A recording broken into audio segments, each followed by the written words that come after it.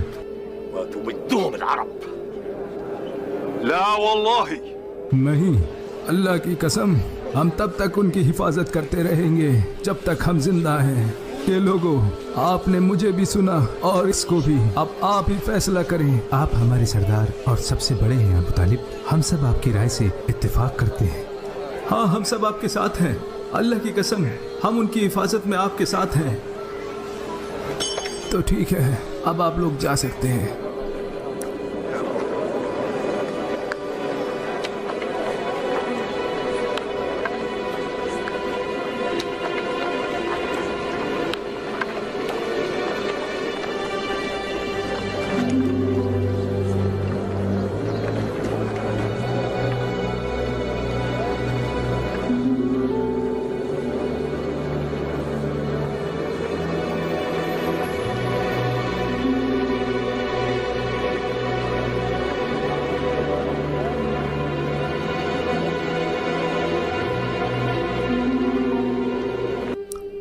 उमर, आप क्या सोचते हैं उनके दीन के बारे में? बिल्कुल वही जो आपको सोचना चाहिए, जो कुरैश के हर फर्ज को सोचना चाहिए, जो कोई भी सबको खुश और एक दूसरे के साथ देखना चाहता है और जिसको रिश्तेदारों के आपस में लड़ाई झगड़े बिल्कुल भी पसंद नहीं, यानी कि एक दूसरे के खिलाफ होना नापसंद है। क्योंकि अगर हम ऐसा नहीं सोचेंगे तो सारे अरब मिलकर हमें नोच खाएंगे। क्या आपको लगता है कि ऐसा होगा? मुझे पूरा यकीन है। तुम्हें क्या लगता है कि ये सिर्फ बातें हैं जो चंद लोग मांग लेंगे और चंद लोग ठुकरा देंगे? हम हरम के निगहबान लोगों में से हैं ज़ैद। उनके नज़दीक हमारी इताअत करना उनके मजहब का हिस्सा है और बाकी अरब इस हरम की वजह से हमारी इज्जत और तकरीम करते हैं। और जो कोई भी हमारी ख्वाहिशों के खिलाफ जाने की सोचे वो यही समझता है कि वो हमारे खुदाओं के खिलाफ जा रहा है।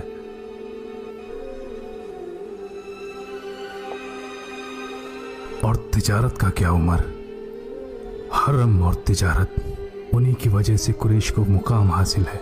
बिल्कुल, दोनों चीजों से कुरैश को कोई नुकसान नहीं, क्योंकि खुदा ने कुरैश को मुकाम दिया है कि हम खादिम हरम हैं और तिजारत से हम उसके लिए वो माल लाते हैं जो उसको कायम रखने में हमारी मदद करता है और हमें मौका देता है कि हम यहाँ इबादत के लिए आने वालों की खूब देखभाल कर सकें। और फिर कुरैश इस पैसे का इस्तेमाल करते हैं ताकि हरम की देखभाल हो सके और इसीलिए खुदा ने हमें अपने मजहब और दौलत का अमीन बनाया है। इन्हीं दोनों की वजह से आज हम तमाम अरब पर बादशाहत कर रहे हैं। अब तुम भी बताओ, अरबों को कैसा लगेगा जब उन्हें पता चलेगा कि कुरैशियों के अब आपस में ही झगड़े होने शुरू हो गए हैं?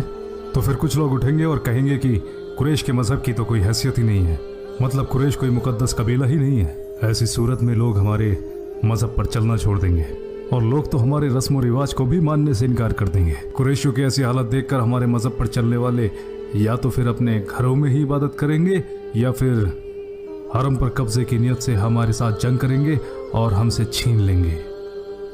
ये है मेरी सोच और मैं इस बात को यकीनी तौर पर कहता हूं ताकि लोग इस बात को माने, चाहे वो छोटा हो या बड़ा।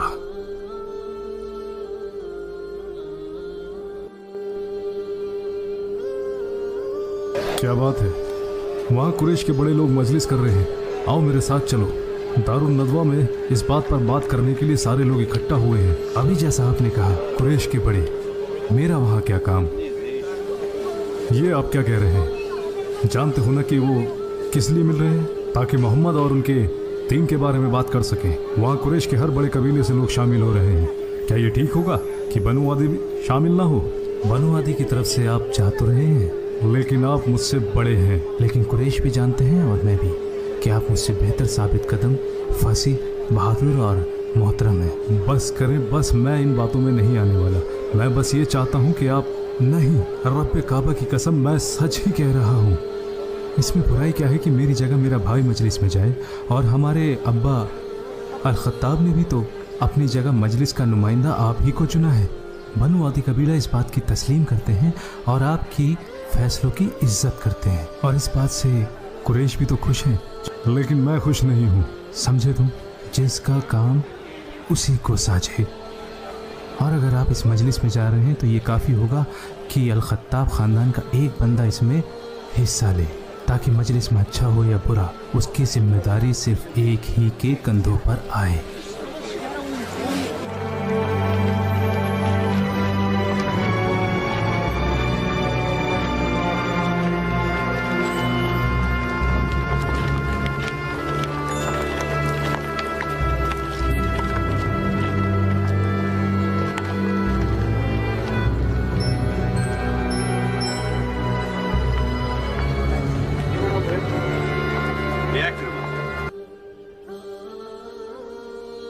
तुम लोग यहाँ खेल रहे हो, जबकि अंदर सभी बड़े अहम मौजू पर बात कर रहे हैं, मोहम्मद के बारे में। क्या तुम कुछ नहीं कहोगे कि वो अपनी अकल से मसले हल कर दें? वरना हम अपनी तलवार से तो कर ही देंगे। उमर भी अब बड़ों की मजलिस में बैठने लगे हैं, हालांकि मुझसे छोटे हैं। उनके वालिद अल खत्ताब ने उनके लिए जगह खाली की और बनु आदिम ने इसको मान लिया। गुस्से के थोड़े तेज हैं, लेकिन इस इज्जत के हकदार हैं। वैसे मैं और उमर रिश्तेदार भी हैं, इसलिए जरा देख के बात करना। खालिद ने ठीक ही कहा। तुमसे किसने कहा कि मैं उमर के बारे में कुछ बुरा बोलने वाला था? तुम्हारी आंखों में नजर आ रहा है, और मैं तुम्हें अच्छी तरीके से जानता हूँ। चलो उमर, ये शर्त मेरे और सफवान के बीच में लगा दो। 2 ऊंट की शर्त रही। 2 ऊंट, एक काफी नहीं है क्या? भाई अगर तुम जीत गए तो मजा भी तो 2 गुना हो जाएगा, और अगर हार गया तो दुख भी तो 2 गुना होगा। अच्छा, तो अब सहरा के सबसे अमीर शख्स सफवान को गरीबी की फिक्र होने लगी, जबकि जनाब एक ऊंट ज़िबा करवाते हैं। वो ऊंट तो सही काम में इस्तेमाल होता है। क्या कहा? तुम लोगों को खिलाते हो ताकि लोग तुम्हें लक़ब दें, सफवान इब्ने उमैया बड़ा मालदार है। भाई जो भी ऐसा कहता है ठीक ही तो कहता है। जानते भी हो लोग अम्र इब्ने आस के बारे में क्या कहते हैं? जब लोग किसी उलझन में पड़े हों और कोई रास्ता समझ ना आए तो सभी अम्र के पास आ जाते हैं। पता नहीं लोग तुम्हारी चालाकी की तारीफ करते हैं या तुम्हारी फरेबी को कोसते हैं। भाई मेरी तो समझ में नहीं आता। नहीं, अगर फैसला उनके हक में जाता है तो लोग चालाकी की तारीफ करते हैं, और अगर उनके खिलाफ होता है तो मक्कारी को कोसते हैं। हाँ, तो क्या कहते हो? 2 ऊंट लगा दें शर्त पे? ठीक है, लगा दो। तो मैं शुरू किससे करूं? सफवान से। ठीक है, सफवान से। इसे गश्त पड़ने वाली है।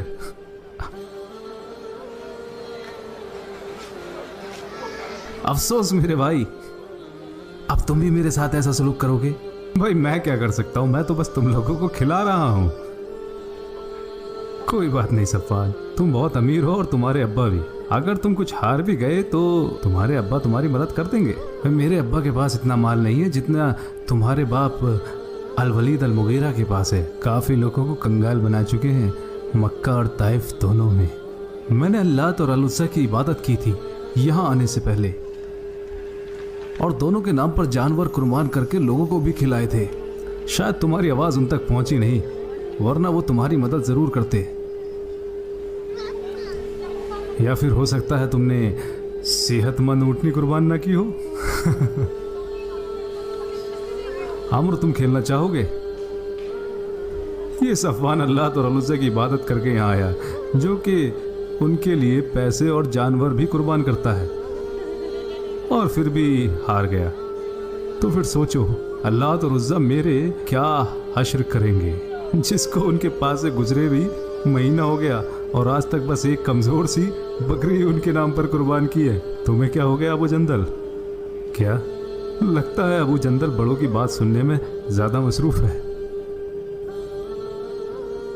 जब सिर्फ उन्होंने एक खुदा को मानने की बात की और हमारे खुदा और बुतों को मानने से इनकार कर दिया, तो फिर ये कैसे कह दें कि उन्होंने हमारे खिलाफ कुछ भी नहीं कहा? हमें क्या फ़र्क पड़ता है अगर हम अपने खुदाओं की वैसे ही हिफाजत करते रहें जैसे हम करते रहें, या फिर तुम मोहम्मद से डरकर अपने खुदा का दीन छोड़ दोगे? अबू अल वलीद, ऐसे मामलात में हर किसी की सोच एक जैसी नहीं होती। देखो, कुछ लोग अब हमारे दरमियान इस मजलिस में भी नहीं है। कहाँ है अबू बकर? कहाँ है उस्मान? कहाँ है अबू उबैदा? हमें सिर्फ उन लोगों का पता है जो हमारे बीच से गायब है। सो जी फ्रेंड्स, ये थी हमारी वीडियो जिसमें हमने जो प्रॉफिट उमर की जो सीरीज़ का एपिसोड नंबर 2 है जो वो देखा है, जिसमें अभी तक उन्होंने इस्लाम कबूल नहीं किया और हज़रत मोहम्मद सल्लल्लाहु अलैहि वसल्लम हमारे प्यारे नबी जो है इस्लाम की दावत लोगों को दे रहे हैं, जिसमें वो चीज़ उन्हें नहीं इतनी पसंद आई और वो महफिल पर सबने वो कहता सारे जितने भी उस शहर के बड़े हैं सब इकट्ठे हुए हैं और जो बैठ के बात कर रहे हैं किस तरीके से इस दावत को रोका जाए। सो ये था हमारा सेकंड एपिसोड जो हमने देखा है, जिसमें काफ़ी इंटरेस्ट है। इसके बाद मतलब जो सबसे इंटरेस्ट इस चीज़ का है कि प्रॉफिट जो सैयद उमर इब्ने खत्ताब किस टाइम जाके इस्लाम कबूल करेंगे, किस टाइम इन्हें फील होगा कि इस्लाम, क्योंकि अभी तक जब उनसे उनके भाई ने पूछा तो वो इस चीज़ के लिए एग्री नहीं करते हैं। वो इस चीज़ को जो मतलब उनको भी ये चीज़ें इरिटेट कर रही है कि हमारा मज़हब चेंज हो रहा है और कैसे इस्लाम को फैल रहा है, तो उन्हें भी चीज़ हो रही है। तो इस चीज़ का भी काफ़ी ज़्यादा देखते हैं कैसे कौन सा एपिसोड और क्या चीज़ होती है, नेक्स्ट एपिसोड में क्या होता है। बहुत मज़ेदार है, मतलब बहुत ज़्यादा इंटरेस्टिंग चीज़ है, देखने में बहुत ही इंटरेस्टिंग है। मतलब एक चीज़ में इस्लाम कैसे फैला और कैसे कैसे सारे प्रॉफिट्स इसमें ऐड होते गए और कैसे सबकी सोच चेंज हुई और कैसे हमारे प्यारे नबी ने सबको इस्लाम की राह में लेके। मुझे उम्मीद है आपको वीडियो अच्छी लगी। अगर वीडियो छोड़ो